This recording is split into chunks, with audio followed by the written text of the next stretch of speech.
Boa tarde. Quero saudar a mesa, aos homens e as mulheres que aqui estão e também todo o plenário, especialmente as minhas companheiras do Movimento de Mulheres Camponesas, Eva Maria, claro, nossa companheira histórica na luta, e os meus dois companheiros do curso de Direito lá do Pronera, da cidade de Goiás, o Adriano e o Weber. Depois dessa saudação, enfim, também lembrar que tanto as mesas hoje pela manhã, quanto o que a Luciana traz agora, então, é contextualizar o que de fato está nessa PEC, né? E as atrocidades que ela vai impactar na nossa vida, né? Já está impactando, né? Porque senão a gente já não estava 17 semanas numa peleia louca aqui nos estados fora de casa, que podia estar produzindo, estamos fazendo luta para tentar garantir ainda os direitos, né? E dizer que é muito interessante esse diálogo, senador Jacques Wagner, que essa capacidade também dos mais sensíveis nessa casa de ouvir quem elabora, quem está estudando e quem, de fato, sente na pele. Isso é muito importante, porque essas casas, né, a Câmara e o Senado, por mais que diz que é do povo, muito pouco povo consegue entrar. Então, isso é muito importante, parabenizar pela iniciativa dessas audiências. Que, oxalá, esse plenário estivesse bem cheio de senadores, especialmente, né, para poder ouvir a gente, né. E dizer que a Previdência, o sistema público, né, que a gente tem de Previdência, ela é fruto de uma luta histórica dos movimentos sociais populares, especialmente das mulheres nesse país.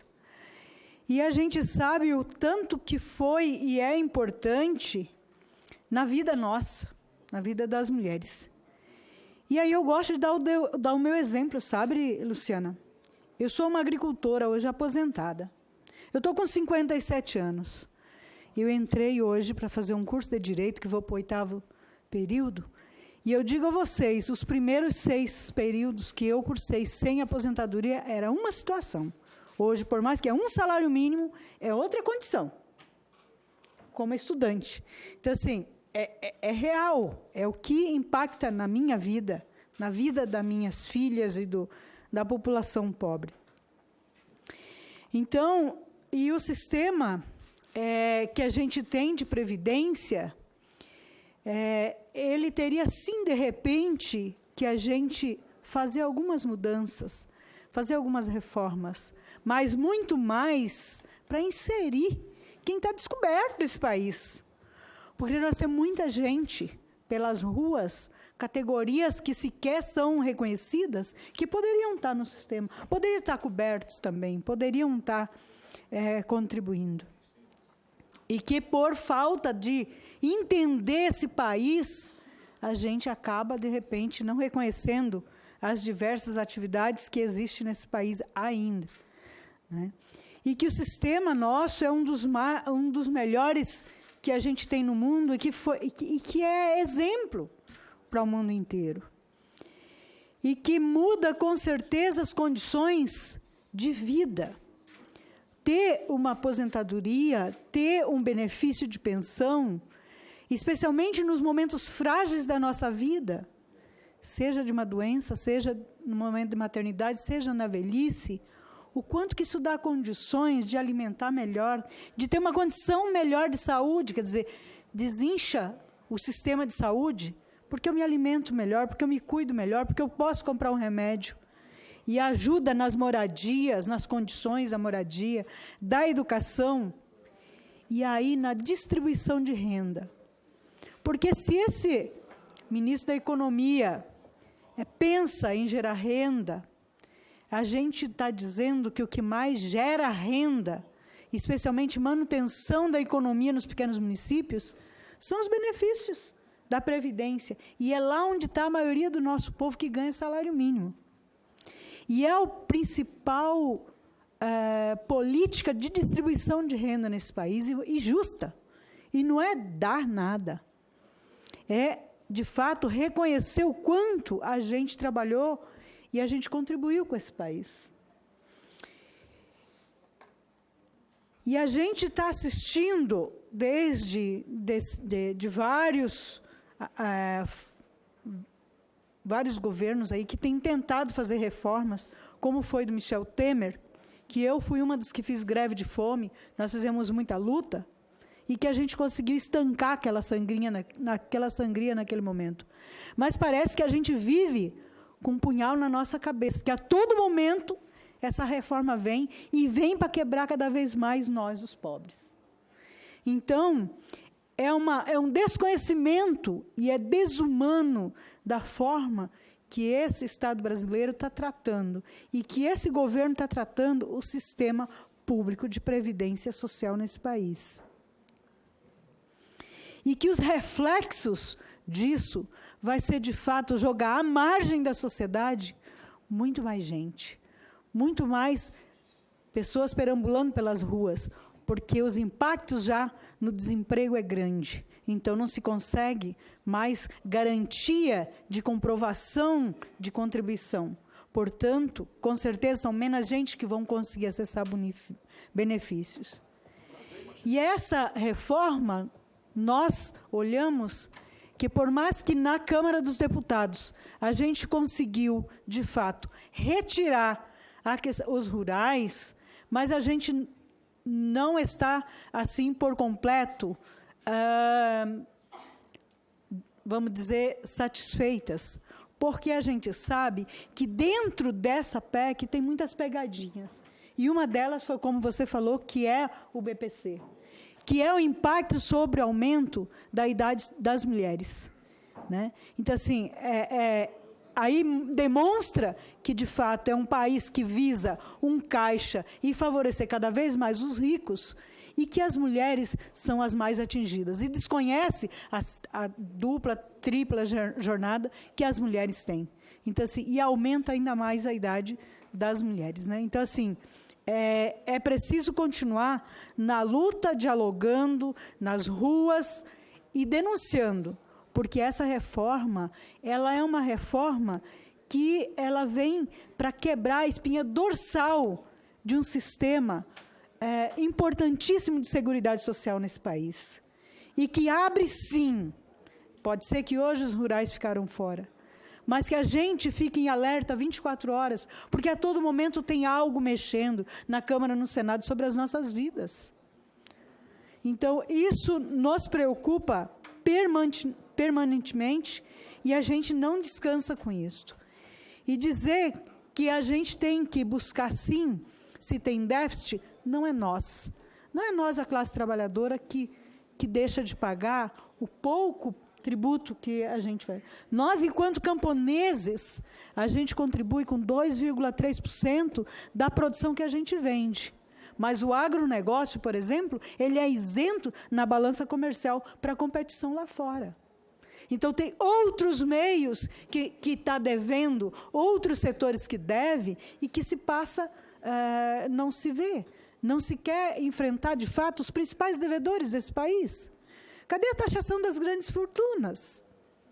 Então, a gente precisa, de fato, ir no sistema, buscar quem são os devedores, mas tirar dos pobres, especialmente quem tem o benefício de salário mínimo, isso é injusto. Isso é crueldade, isso é maldade, isso é colocar o país na marginalidade da fome e da miséria, que a gente não via há muito tempo, e a gente já está começando a ver. E com esse projeto aprovado em vigor, a gente pode ter certeza que em Brasília, em vez de 300 mil pessoas desempregadas, vai ter muito mais. Vai ter muito mais miséria. Essa rodoviária do Plano Piloto vai ter muito mais de 180 pessoas morando ali. Porque, com certeza, a gente não tem condições de se manter cada vez mais com o benefício cada vez diminuindo o seu valor e com, especialmente, o BPC caindo dessa forma, e também as pensões. Então, assim, a minha fala é uma fala muito mais de denúncia, a partir de onde a gente milita, onde lutou e luta incansavelmente em defesa da seguridade. Paim sabe disso, historicamente, vários outros que conhecem a gente, né? Então, é uma fala muito mais, não é de desespero, mas é de dizer que a gente está alerta. E essa conta na história, alguém vai ter que pagar. E eu espero que não demore muito. Porque nós, as mulheres e homens da classe trabalhadora nesse país, não vamos perdoar quem, de fato, aprovar essa atrocidade que é essa reforma da Previdência aqui no Brasil. E nós, enquanto segurados especiais, o nosso benefício é um salário mínimo. E com a forma que está sendo pensada de lei complementar e que abre, com certeza, a própria PEC para um sistema de capitalização, atinge, sim, os rurais, mesmo que, com acordo, diz que os rurais estão fora, né? Então, aí a gente pensa que as pensões, mesmo salário mínimo, elas vão ser reduzidas. E a gente vai ter que escolher entre uma aposentadoria de um salário mínimo ou uma pensão, né? E ela vai ser reduzida. Então, isso tem um impacto e atinge nós, trabalhadores rurais, sim. Senador Paim, que era a sua pergunta, né?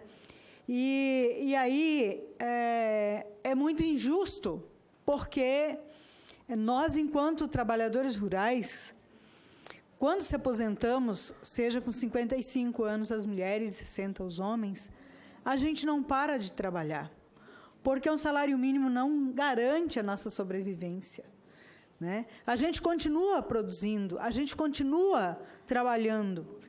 E também dizer que quem, de fato, produz alimento nesse país são os pequenos agricultores. E as aposentadorias e as pensões dão muito mais condições de trabalho, visto, inclusive, que as políticas de crédito nesse país foram rompidas. As políticas de crédito, de assistência técnica, de comercialização, estão atingidas severamente por esse governo. Então, e se a gente fica ainda mais sem os benefícios da Previdência, que é um direito constitucional, nos resta, de fato, o êxodo rural intensificar cada vez mais. E, com certeza, inchar as periferias com muito mais miséria nesse país. Então, a pensão por morte atinge, sim, os rurais, né? E para nós também é uma preocupação quando se fala de lei complementar. É um risco que se corre numa leitura equivocada da forma de contribuição, porque a gente tem a comprovação da atividade rural, né? E a contribuição onde os estados têm bloco de produtor e produtora rural, que são menos de 10 nesse país e que não funciona, se funciona bem, em 4. E essa é uma luta histórica da gente que não avançou, né? Que a gente vende, a contribuição está embutida na venda, na comercialização, mas não é recolhida porque os estados não implementaram o bloco de produtor e produtora rural. Bloco de nota, você fala. O bloco de nota, né? E aí é desconhecer por completo como esse país é imenso e tem os seus tempos de plantios e tudo bem diferenciados. E nós temos intempéries da natureza. Nós exercemos uma atividade de risco. Tem ano que nós, agricultores, conseguimos tirar uma safra, 2 safras. E tem ano, se a seca é imensa ou se tem inundações, não tem safra. E trazer os trabalhadores rurais para fora da comprovação, para contribuição, é desconhecer, porque nós não temos como ter renda mensal, e sim por safra, e quando a natureza e as ações humanas nos permite também.